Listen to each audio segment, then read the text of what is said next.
안녕하세요. 책 읽는 쭈TV입니다. 오늘 소개할 책은 후회 없이 내 마음대로입니다. 지언니는 히라노 구니요시, 펴낸 것은 비아북 출판사입니다. 저자는 병을 고치지 않는 의사 히라노 구니요시에 따라붙는 수식어다. 이바라키현 스쿠바시에 방문 진료 특화 클리닉을 개업한 후 20년간 2,700명의 죽음을 지켜봤다. 그가 돌보는 환자들은 대개 시간이 얼마 남지 않은 사람들이다. 다른 의사에 비해 압도적으로 많은 사람의 죽음을 지켜봐오며 인생의 마지막 순간을 행복하게 마무리하려면 적절히 후회 없이 내 마음대로 해야 한다는 사실을 깨달았다. 그래야만 본인뿐만 아니라 남겨진 이들도 행복할 수 있다는 말을 전하고 싶어 이 책을 썼다고 한다. 호스피스 의사가 쓴 이 책은 요즘 읽은 책 중에 가장 재밌고 감동적이었습니다. 지금부터 책 속으로 들어가 보겠습니다. 후회가 남는 삶을 살지 마라. 살고 싶은 대로 살아라. 인생의 마지막을 살고 싶은 대로 살고 죽고 싶은 대로 죽음으로써 그 사람의 생명이 더 빛나는다는 점이다. 내 마음대로 하고 싶은 일을 한다. 마지막 순간까지 자신이 하고 싶었던 일을 해낸 인상 깊은 환자가 있다. 그 남성은 본래 사립고등학교의 영어교사였다. 그 자리를 그만두고 유학을 거쳐 사립대 영문과 교수까지 올랐던 사람이다. 내가 그를 처음 만났을 때는 백혈병과 간질성 폐렴을 앓고 있었고 여명은 수개월이라는 진단이 내려진 상태였다. 그는 분당 5에서 10리터의 산소 흡입을 하면서 집에서 완화 치료를 하게 되었다. 옷을 갈아입거나 양치질을 하는 등 생활 속의 사소한 행위만 해도 산소 농도가 뚝 떨어져서 괴로웠을 테다. 나는 그런 그와 가족에게서 어느 날 지바현의 다테야마에 가고 싶다라는 요청을 받았다. 보통이라면 절대로 불가능합니다. 가시면 안 됩니다. 라고 명해야 할 상황이었다. 그러나 본인 그리고 가족들에게서도 남다른 각오가 전해져서 머뭇거리다 애써 밝게 농담조로 말했다. 알겠습니다. 여행지에서 만에 하나의 일이 생기면 그야말로 숨이 헐떡거리는 상황이 오더라도 남에게 들키지 말고 도네가와 강, 이바라키현과 자바현의 경계를 흐르는 강을 넘어 돌아오세요. 그런 농담을 가볍게 받아 넘기고 목숨을 건 드라이버 여행에 나선 그는 어떻게든 무사히 생還했다. 같은 해 9월 그가 이번에는 시의 문화재 무대에서 노래하고 싶다라는 말을 꺼냈다. 놀랍게도 사실 봄 무렵에 이미 참가 신청은 해놨다고 했다. 앞서 말했듯 옷을 갈아입는 행위 하나만으로도 괴로움을 느끼는 사람이다. 평범하게 대화를 나눌 때조차 숨이 차고 기침도 난다. 나는 그가 무대에서 노래하기란 도저히 불가능하다고 생각했다. 그렇다고 환자에게 삶의 희망을 빼앗고 싶지는 않았다. 그래서 굳이 취소시키지는 않고 몸 상태를 보고 판단해 주세요 라고 전하는 데 그쳤다.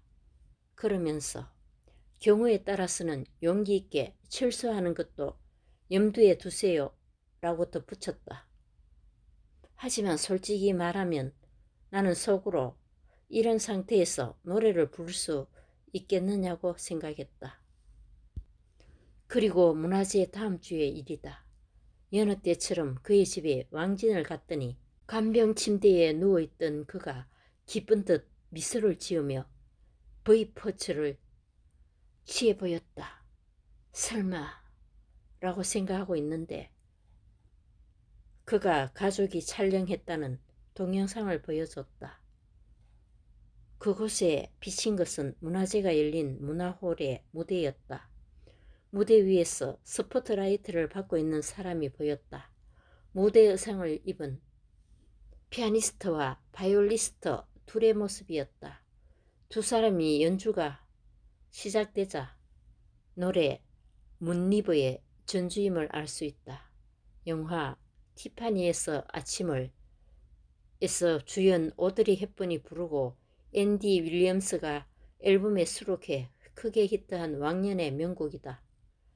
짧은 전주 후 성량이 풍부한 남성 보컬의 멋진 노래가 울려 퍼졌다.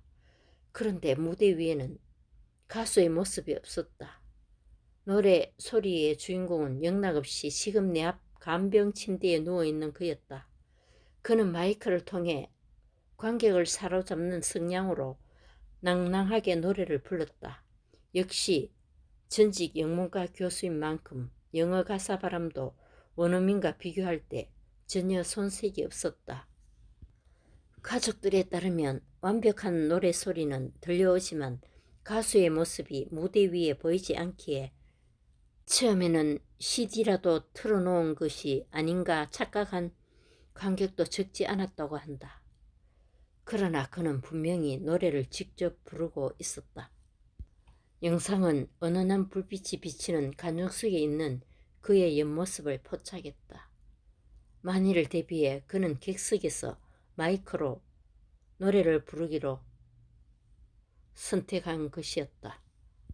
노래를 마친 그는 가족들의 부축을 받으며 일어서서는 청중들을 향해 살짝 인사했다. 산소 흡입관을 코에 장착한 채 그는 끝까지 멋지게 노래를 불러냈다. 예전에 한 성악가는 악보대로 불러봤자 재미없다. 인생을 짊어지고 노래를 부르기에 사람의 마음에 노래가 가닿는다라고 말했다. 목숨을 건 그의 노래 소리는 분명 관객의 가슴에 가닿았다. 가족들에게 안겨 행사장을 나서는 그를 향해 사정을 이해한 관객들이 우레와 같은 박수를 보냈다. 내 동업자 중에는 그가 무대에 출연한 일을 환자가 제멋대로 행동한 사건으로 받아들이는 사람이 있을지도 모른다. 하지만 나는 이것이 기적의 무대라고 생각한다. 목숨을 걸고 무언가를 한다. 그건 각자의 자유다.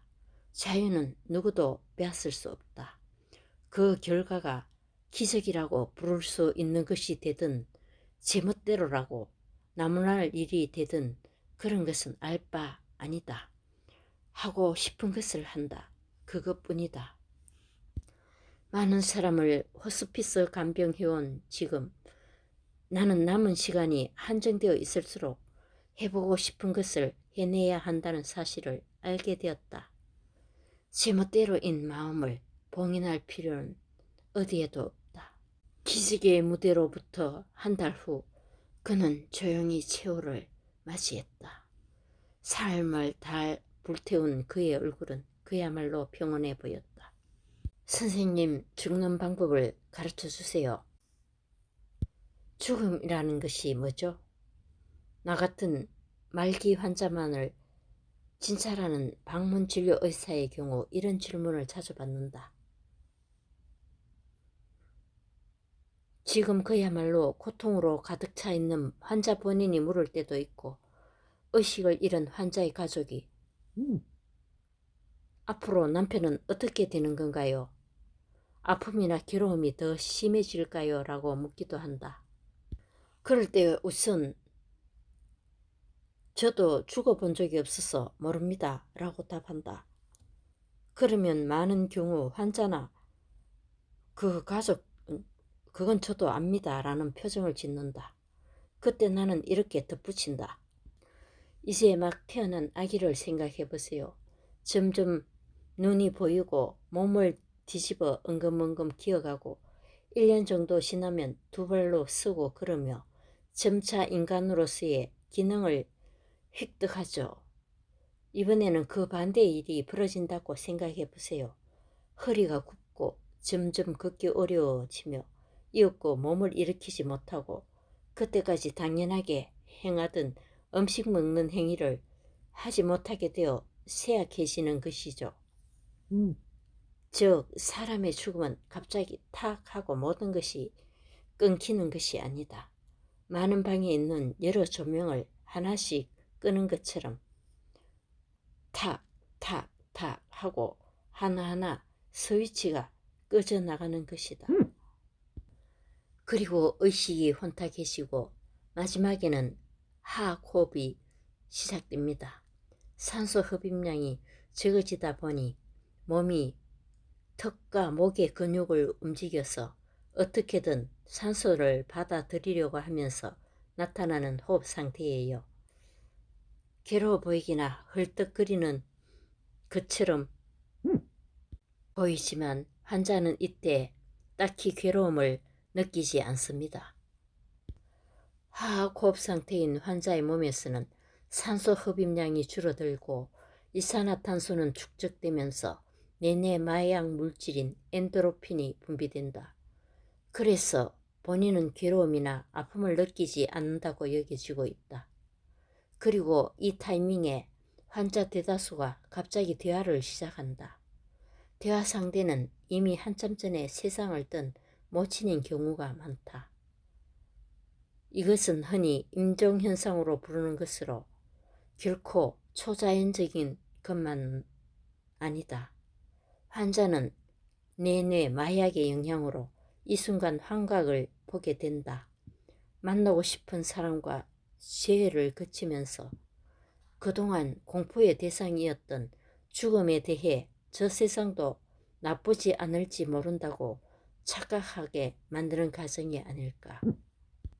이전 해안가 마을의 병원에서 일할 때 물에 빠져 구급차로 실려온 사람은 괴로움 끝에 반짝반짝 빛나는 세계가 있었다라고 말했다. 사람은 죽음 직전에 주마등을 본다는 표현도 전부터 자주 들었다. 반짝반짝 빛나는 세계나 주마등도 아마 인종현상과 마찬가지로 내뇌 마약이 보여준 것으로 생각된다. 또한 식사를 하지 못하고 쇠약해지는 과정에서 사람은 과다한 행복감을 얻는다고 여겨진다. 즉 사람의 죽음, 자연사라고 불리는 죽음에서는 그 순간 옆에서 지켜보는 가족이 느끼는 것만큼 본인은 괴롭지는 않습니다. 그렇기는커녕 스스로가 죽음을 받아들임으로써 행복감에 휩싸여 있을 테죠. 저 자신은 신을 믿지 않지만 누군가가 사람의 몸을 그런 식으로 만들어 준 겁니다. 여기까지 설명한 후에 나는 이렇게 말을 잇는다. 하지만 의료가 발달한 현재 다양한 소생을 위한 처치나 연명처치가 편안한 죽음의 순간을 방해하고 있을 가능성마저 있습니다.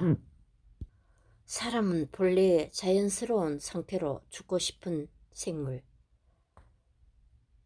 이전에 이런 환자와 가족이 있었다. 환자는 슬슬 마지막 순간이 다가오는 80대 여성. 자택의 방에서 이부자리에 누운 그녀 주변을 10명 정도의 자식과 손주들이 둘러싸고 있었다. 이 사람들 모두가 무척이나 상냥하고 좋은 사람들이었다. 하지만 그렇기에 그들은 할머니의 온화한 여행을 계속해서 방해하게 된다. 할머니의 의식이 멀어지고 호흡이 한없이 약해진 다음 순간 가족 모두가 큰 소리로 할머니를 부르기 시작했다.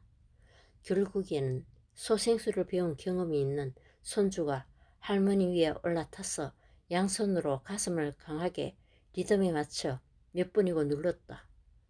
그러자 할머니가 굴룩 하고 기침하듯 호흡을 재개했고 이 세상에 아직 더 남아있게 되었다. 가족들은 박수갈채를 보냈고 손주는 큰 성과를 이룬 것처럼 V 포즈를 지었다. 나는 그들에게 다음번에는 가만히 계시는 편이 좋습니다. 본인을 편히 떠나게 하는 편이 좋아요. 라고 조언했다.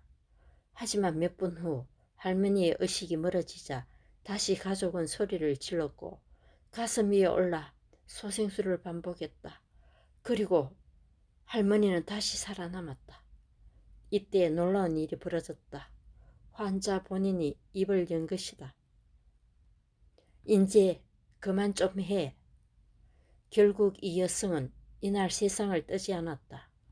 그리고 이틀 후 늦은 밤 이부자리를 둘러싼 가족 모두가 피로에 절어 졸고 있을 때 아주 짧은 순간에 그야말로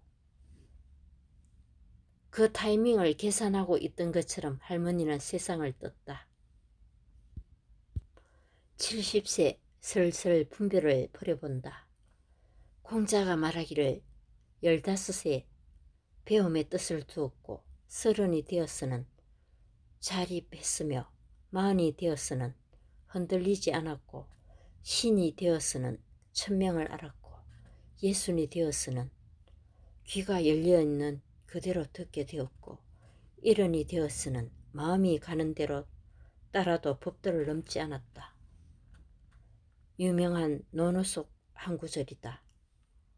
74세로 세상을 뜬 공자가 만년에 본인의 반생을 돌아보며 남긴 말이다. 여기서 공자는 만년의 삶의 방식을 70살에 마음이 가는 대로 따라도 법도를 넘어서지 않았다라고 말했다. 이 말은 후에 70을 가리키는 종심이란 고사성어의 바탕이 되었다. 즉 공자는 이렇게 말한 것이다.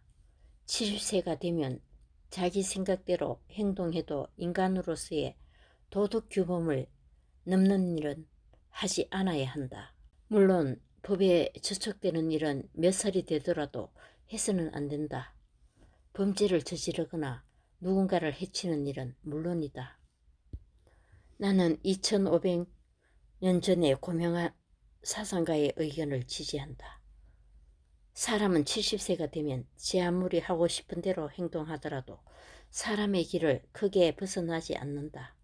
오히려 오랜 기간 예의 바르게 행동하는 일에 익숙했고 악착같이 살아온 현대 사람들에겐 한 걸음 더 나아간 표현을 써도 좋을 것 같다. 21세기에 돌팔이 의사가 공자의 말을 제멋대로 바꿔보면 이렇다. 70세가 되면 법도를 넘어서라. 70세가 되었다면 더는 사람으로서 분별 있는 행동을 취해야 한다는 고정관념에 사로잡힐 필요 없다. 타인이 다소 눈썹을 찌푸린다 해도 내 마음대로 하고 싶은 것을 하고 싶은 대로 해도 좋으며 오히려 그래야만 한다. 자신의 남은 마지막 인생을 몇 개월 더 사는 것보다 의미있고 후회 없이 살고 가는 것이 좋다는 생각입니다. 감사합니다.